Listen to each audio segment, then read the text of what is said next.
Tanner's pick of the week, and by Tanner, I mean Tanner's Patreon account, Mr. T's pick of the week, and also our Patreon request, was the 2014 film The Raid 2.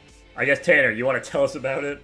Dude, The Raid 2 picks up immediately where The Raid left off.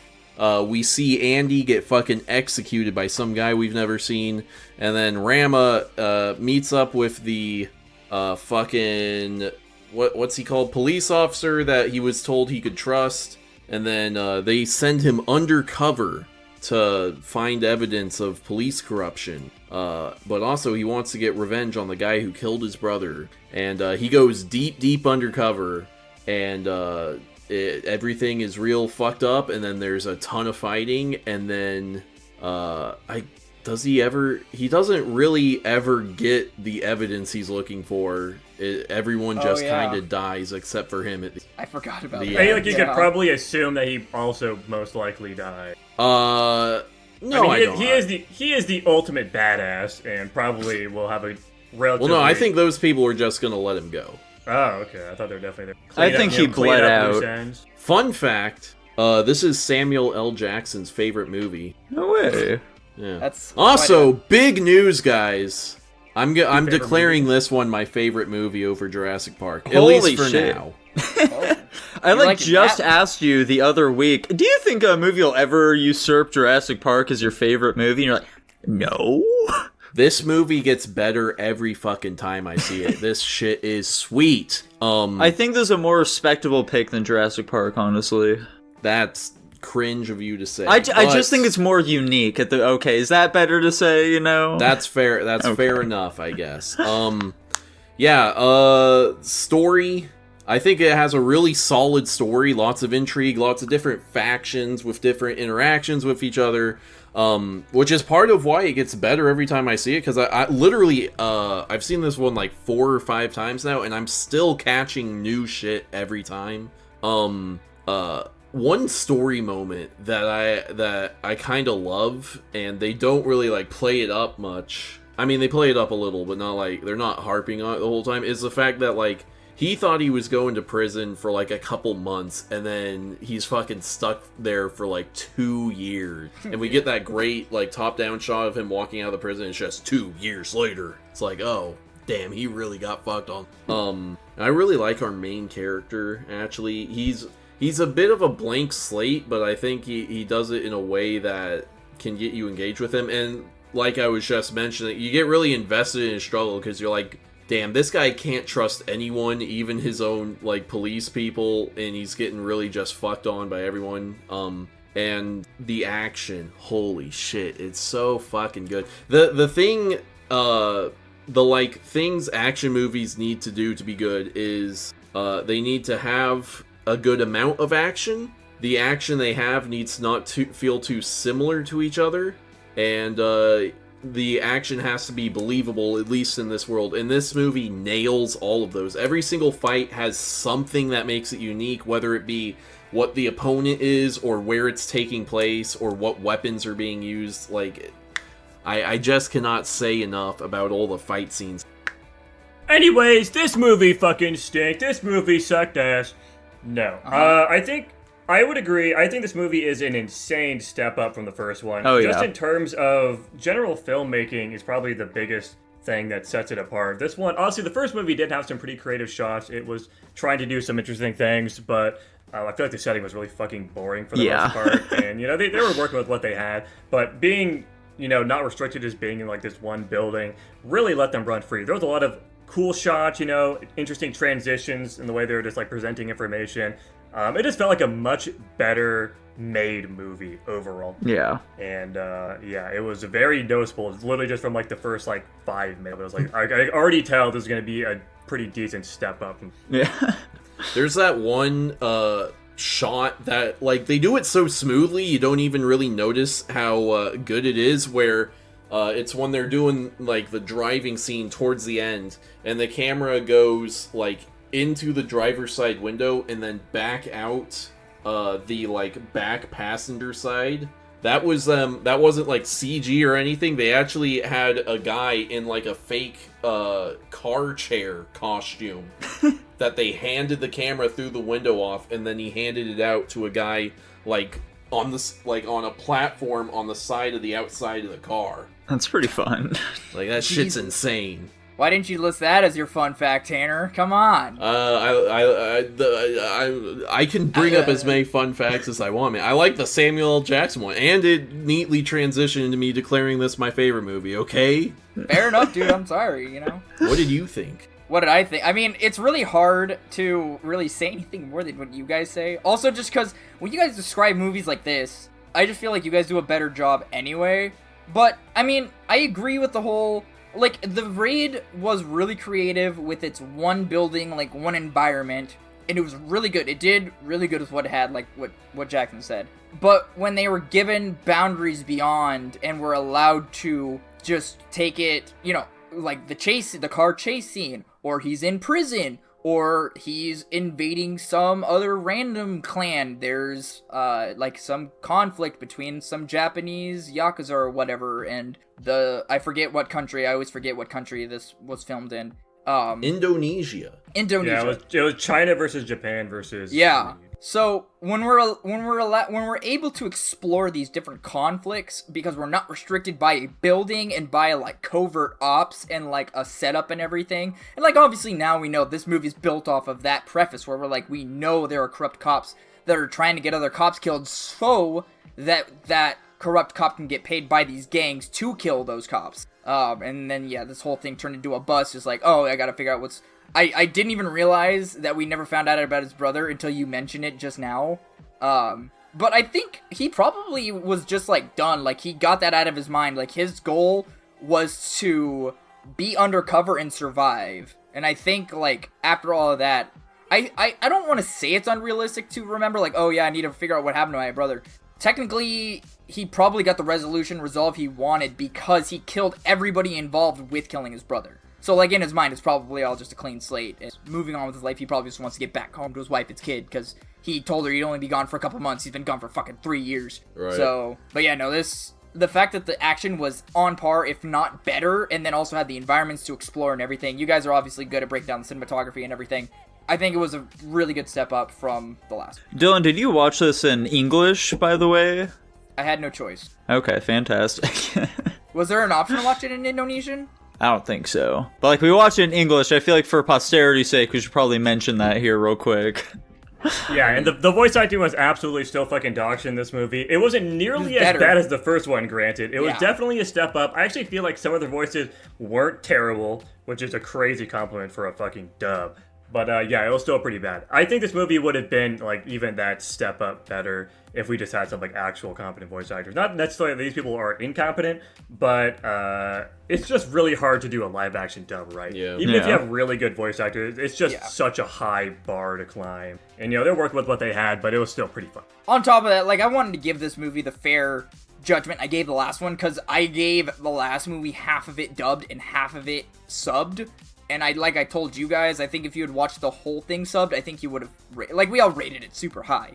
But it's just so much better subbed because it's like... And I said this the last time, Jackson mentioned it just now, where unless you're willing to replicate the environment in which the movie is shot, it is difficult to get good voice acting over live action because it's not like you're just layering audio tracks over each other in a studio based on an anime. Right. So, yeah. Yeah. None of the voice acting is, like, great. Some of it is good. I think our main character sounds fine. I think the crime boss father sounds fine. I think Bejo sounds fine. The homeless dude sounds atrocious. His voice does not fit that guy at all. Good thing he's not in the movie, like, at all. Elvis was kind of hit or miss for me. Sometimes he sounded fine, sometimes he didn't. Was that homeless guy in the first movie? I feel like I recognized him. Yeah, that was Mad Dog. He's a different character. It's just they were like, damn, this actor is so fucking good at fighting, we gotta bring him back. Okay, so I was like, he's from the first movie, but everybody, like, died, and that makes sense. As long as it's not he's alive. Yeah, no. Yikes. That's such an... I don't think I've seen that in any movie where they kill a character and like the previous movie, and then they like their acting so much they bring him back as a different character that's super off-putting. Huh. I think it's funny. It was good. It got me. Regardless. Yeah. But. Although I guess we will be seeing that with Robert Downey Jr. here soon, eh? Holy. He's coming back, but as Doctor Doom. Yeah, they cast him as Doctor in the upcoming Avengers. Yeah. I know, right? Marvel. Anyway, do we have anything else to say? I haven't said anything about it yet. Yeah, you guys said shit, talked about surprisingly. Every time I cut in, you guys, you're like, anyway, so like. Now, you see, as your resident Raid 1 hater, I will say this one is like head and shoulders above the first one in like every possible way imaginable. Oh. Yeah, like Jackson said, I think like I audibly said like at some point in the first 2 minutes, like, oh my gosh, this one's so much better already. Because it is. It's immediately so much better. They're like way more ambitious in like basically everything they do in this film, from the cinematography to the fight choreography, to like the settings that they put these fights in. Like that first fight in like the courtyard when it's like all muddy and shit like that. It's like total chaos, but at the same time, like, you know, you can still very clearly like see what's going on and stuff like that. It's really fun. Also, just like the cast of characters who like put our main character up against here are a fun addition as well. That we don't really have anything like that in the previous film. Where like, you know, we have like the hammer chick here, so it's like the baseball kid or whatever the fuck. I think that stuff's really cool. Very John Wick-esque, one may say. I've never seen a John Wick movie. I'm just assuming they have characters like that. And yeah, just like the general storytelling for it as well. It's a much grander plot going on here with like, you know, all these fucking mafia families and like, oh, they're like these inner politics and stuff like that. What are we gonna do? Ooh, is like this person trying to backstab this other person? Maybe. One thing I will say though, one part that I feel like they didn't really seem to do much justice to, I know this is a really tiny part of the film, it's when our main boy calls his wife and she's just like, oh, is this, you know, my husband who I haven't talked to in 2 years? Yeah, I guess you can listen to our son. Alright, bye. Like, I feel like she should have given a much bigger reaction if supposedly she hasn't heard from him in 2 years, you know? Culture's different, I guess. I don't... Maybe. I don't know. That's the only thing I can say. Like, I would expect, so like, oh my god, I thought you were dead! It could just also be shock, you know? Yeah, maybe. But yeah, overall, I definitely enjoyed this film. Yeah, I totally spaced that you and Jackson gave this a... Or, not this, the last one. And I'm gonna lower it, too.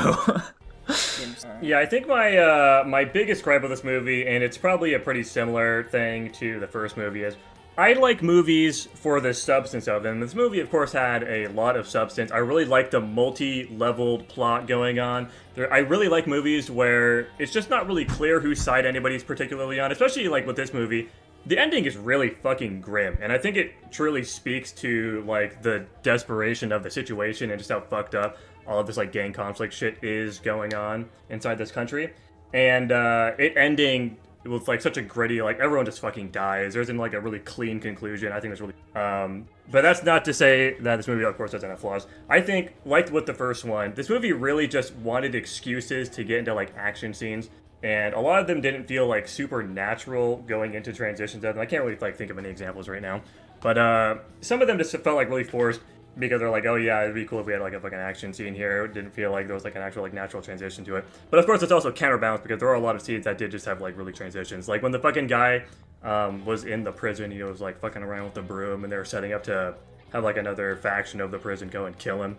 That was cool as fuck. There was a lot of, you know, scenes that did work. So it kind of, you know, balances itself out without just being like abducted to like, let's just have action to have action. The power level of the main character is kind of weird too. Like, he is like the supreme badass, but as we've seen throughout the rest of the movie, there is a lot of other supreme badasses going around that are just like a step above regular goon people.